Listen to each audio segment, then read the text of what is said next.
आप अखिलेश से ये बोल दीजिए कि एनआरसी सीए के खिलाफ जिस तरीके से देश के मुसलमानों ने आंदोलन करा, अखिलेश ऐसे आंदोलनों को लीड करें। हम अखिलेश को एक्सेप्ट कर लेंगे। अखिलेश से कहिए कि बाबरी मस्जिद पर जो सुप्रीम कोर्ट का फैसला आया था, अखिलेश उसको एक्सेप्ट ना करके ओवैसी साहब की तरह विरोध करके दिखाएं। हम अखिलेश को और मायावती को एक्सेप्ट कर लेंगे।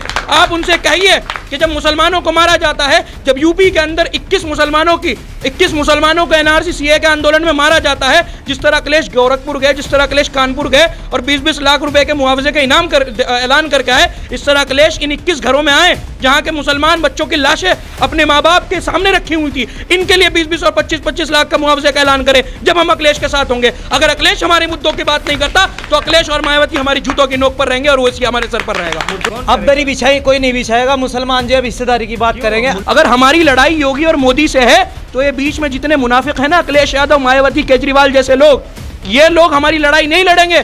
अकबर और असद इतनी ताकत रखते हैं कि योगी और मोदी से खुद लड़ाई लड़ सकें। मुनाफिकों की जरूरत नहीं है।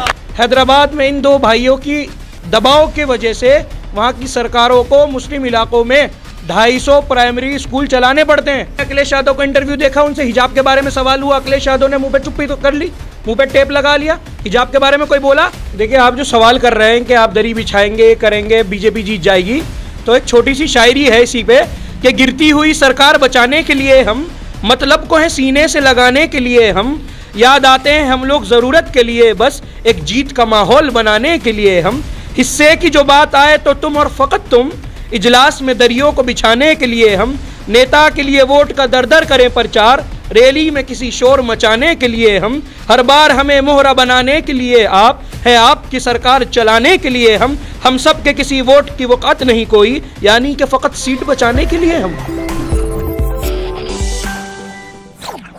नमस्कार, आप देख रहे हैं दी कंटाप, मैं हूं प्रफुल्ल। उत्तर प्रदेश के सियासी रण में हम निकले हुए हैं।